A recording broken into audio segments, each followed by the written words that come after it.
اور اب بات کریں گے جی بی انتخابی مہم سے متعلق. تو چیئرمین پیپلز پارٹی بلاول بھٹو زرداری گلگت بلتستان کے انتخابی مہم کے لیے اسکردو پہنچ چکے ہیں. وہ اسکردو، چلاس، غزر، گلگت میں بھی انتخابی جلسوں سے خطاب کریں گے. تفصیلات لیں گے، وہیں پر موجود ہیں ہمارے نمائندے اقبال علی ان سے. اقبال بتائیے گا کیا مصروفیات رہیں گی ان کی؟ جی ہاں بالکل، چیئرمین پاکستان پیپلز پارٹی بلاول بھٹو زرداری آج اسکردو پہنچے ہیں اور اسکردو ایئرپورٹ پر پاکستان پیپلز پارٹی کے جنرل سیکرٹری نیر بخاری اور سیکرٹری ہمایوں خان اور دیگر جو پاکستان پیپلز پارٹی کی سینئر قیادت ہے، جس میں ندیم افضل چند اور گورنر گلگت بلتستان سعید مہدی شاہ، گورنر پنجاب سمیت مقامی قیادت نے ان کا استقبال کیا.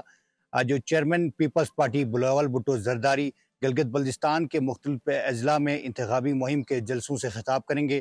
آج چیئرمین پیپلز پارٹی بلاول بھٹو زرداری ضلع شگر کے تحصیل گلاب پور میں عوامی اجتماع سے خطاب کریں گے اور یہ انتخابی مہم کا سلسلہ ہے.